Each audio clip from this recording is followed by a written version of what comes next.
Kaixo! Kaixo! Kaixo! Entzule maiteok, zer modu zaudete? Ongi etorriak hau podcastera, hezkidetza eta askatasuna uhinetan zabaltzeko podcasta.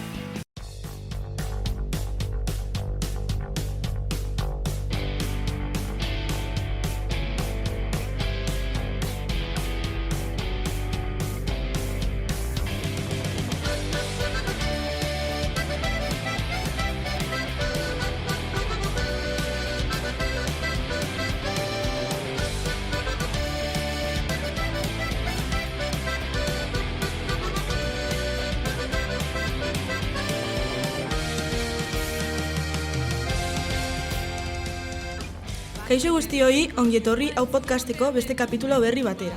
Gaurkoan, nerabeen harremanen inguruan hitz egingo dizuegu. Ni Maider naiz eta askatasunako batxilergoko hainbat ikasle gonbidatu ditut gaurko saio honetara. Nirekin, Mikel, Aupa, Nerea, Kaixo! Saioa, Kaixo! eta Peio, Iepa, laude. Aldez aurretik, eskerrak eman nahi dizkiogu burutik taldeari haien abestia gure saioan erabiltzeko baimena emateagatik. Joe, ze abesti polita. Justo pasa den urtean hain kontzertu batera joan nintzen eta asko gustatu zitzaidan. Oso ondo pasa nuen. Aiba, ni San Fermin txikietan egin zuten kontzertuan egon nintzen, eta egia esan ikaragarri gustatu zitzaidan. Hazen bidea, Peio, Mikel eta Nerea, zure gustatuko litzaizueke talde honen kontzertu bat ikustea?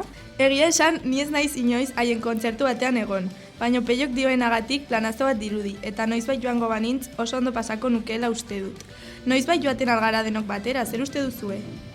Bai, Iruñerritik gertu joko balute urrengo kontzertura hurbildu gaitezke. Zer diozue, animatzen zarete? Egia esaten badizuet, burutik talde asko gustatzen zait. Ostras, ni orain konturatu naiz duela gutxi burlatako festetan jo zutela. Lehenago jakin izan banu, abisatuko nizueke. Ze pena! Beno, urrengoan bertan egongo gara denok, eta ni sarrerak oparituko dizkizuet. Bueno, harira. Jarrai ezagun gure gaiarekin. Betidanik gure gizartean pilpilean egon den gaia pertsonen arteko harremanak izan da, eta batez ere neraben artean. Adibidez, guztiok oroituko gara gure lehenengo ligoteoaz, gure txikitako lagun oberenaz, gure lehenengo kuadrillako borrokaz. Zuei gertatu zaizue hauetako egoraren bat, eta gertatu bazaizue nola sentitu zarete? Egia esan da momentuz izan ditudan harremanak oso politak izan dira, eta ez ditut inoiz arazorik izan. Ba, nire kasuan, liskarratxoren bat izan dugu, lagunen artean eta bikotekidekin. Baina bete irtenbidea aurkitu dugu eta elkarrekin arazoak konpondu ditugu. Bai, hori da harreman osasuntzu baten euskarria, komunikazioa. Oso garrantzitsua da besteen ikuspuntuak ulertzen saiatzea eta errespetuz jokatzea. Bai, hori da. Bani, 8 hilabete beteko ditut nire mutil lagunarekin, eta oso pozik gaude, naiz eta liskarrak izan noizean behin. Ara, zenbat denbora daramazue? Orduan, zure familia eta lagunak ezagutuko ditu, ezta? Beno, bai, batzuetan etxera etortzen da, baina nire lagunekin egia esan ez du apenas harremanik. Zeba? Ba, duela asko ez naiz haiekin geratzen, nire mutil lagunari etzaiolako gustatzen. Ez da eroso sentitzen nire kuadrillako lagunekin elkartzen naizenean, eta gainera, denbora nahikorik eskaintzen ez diodala dio. Haiene, haze mutil jeloskorra, baina benetan zuk hori baimentzen duzu? Noski, ez dut uste zerbait txarra denik. Elkar babestu nahi dugu, eta horrela lasaiago sentitzen bada, ni ere pozik nago. Nerea, barkatu, baina hori ez da normala. Harreman batean jeloskorra izatea neurri batean normala da, baina horren muturrera eramatea ez dago ongi. Ezin dituzu zure lagunak alde batera utzi. Ados nago Mikelekin, ezin dituzu lagunak alde batera utzi. Zure plan B-a bilakatzen badira, benetan behar dituzunean ez dira zurekin egongo. Ai ba, hori egia da. Egoera honek indarkeriaren eskailerara oroitarazten dit. Zertaz ari zara, Mikel? Bai, eskailera moduko bat da, zeinetan bikote harreman toxikoen bilakaera azaltzen den. Gauza txikien kontrolarekin hasten da, mugikorra, norekin zauden, eta bar. Eta gradualki igotzen da indarkeria fisikoa gertatu arte. Ba, arrazoia duzu. Inoiz ez nuen ikuspegi horretatik begiratu. Agian arrazoia duzue, pixka bat kezkatzen ari naiz. Eta ez dizu mugikorra ere begiratuko, ezta? Ba, egia esan bai, batzuetan nire mugikorra begiratzen du. Nor jarraitzen dudan, norekin hitz egiten dudan, edo zer ikusten dudan adibidez. Baina ez dut uste hori arriskutsua denik, baizik eta konfiantza indartzeko modu bat. Nerea, Zoritxarrez oker zaude. Zure harremana igelaren metaforaren adibide argi bat da. Argia aldizkarian irakurritako artikulu baten arabera, Beatriz Rubio Peralesek kontatu bezala, igela bat ur oso beroa duen lapiko batean sartuz gero, azkar salto egiten du, eta ihes egitea lortzen du. Ordea, ur hotzean sartzen baduzu, eta pixkanaka ura berotzen duzunean, igela nekatuta eta minduta dagoenez ezin da atera eta norbaiten laguntza beharko du. Hau bera da zuri gertatzen ari zaizuna. Gutxinaka manipulatzen ari zaizu, eta ez ara konturatzen ari. Horregatik, kanpoko ikuspegi bat behar duzula uste dugu maitasun erromantikotik atera ahal izateko. Oso adibide ona, nerea laguntza behar duzu, baina tamalez ez zara bakarra. Gaur egun horrelako kasu asko baitaude. Nerabe bikoteen 14%ak violentzia motaren bat jasatzen du. Onda Zero irratia entzun nuen bezala. Beno, pixka bat atzera eginez, nereak lehen esandakoarekin kezkatuta geratu naiz. Zure mugikorreko datu guztiak ditu, eta hori modu txar batean erabil dezake, zu erasotzeko. Bai, oso gai larria da mugikorrena. Atzo artikulu batean irakurritakoaren arabera, mugikorren erabilera txarrak ondorio asko eragin dezake harremanetan. Adibidez, mehatxuak, liskarrak, iruzurrak, zure probetzurako bere klabeak modu txarrean erabiltzea. Gure gizartean betiarik maitasun idealizatu horrela ikusi izan da.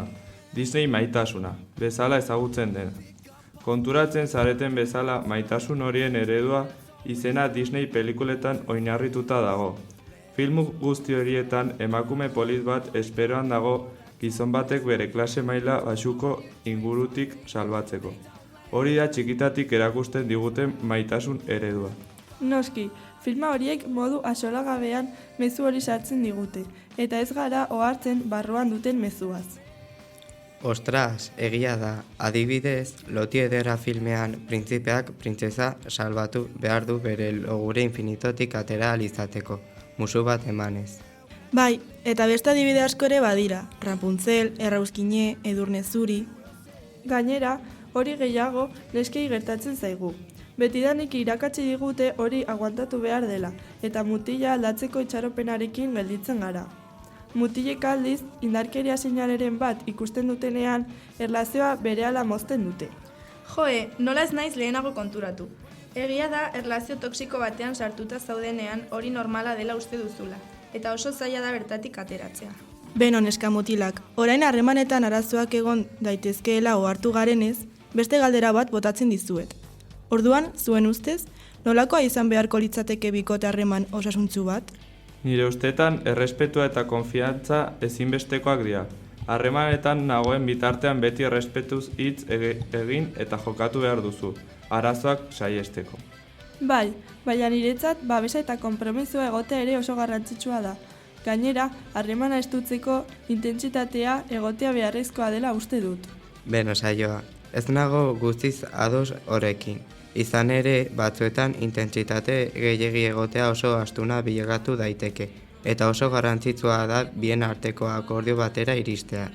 Nire ustez, beste modu asko daude harremanak estutzeko, hala nola bikotearekin denbora pasatzea.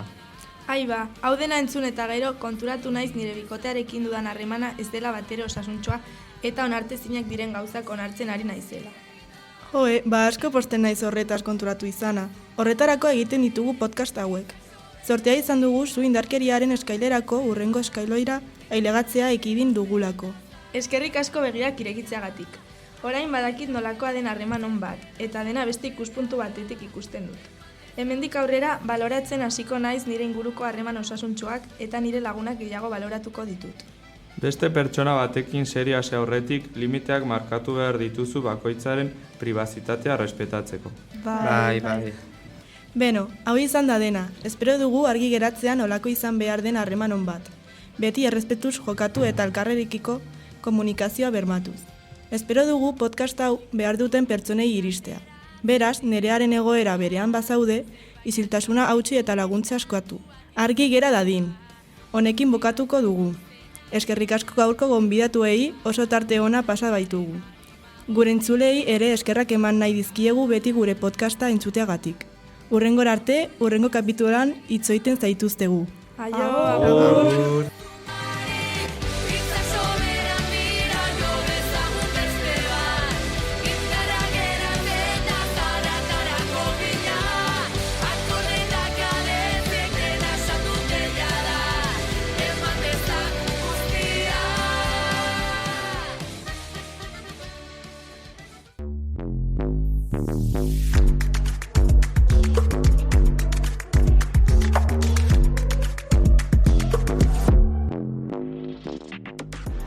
Hau izan da guztia eta hurrengora arte. Agur!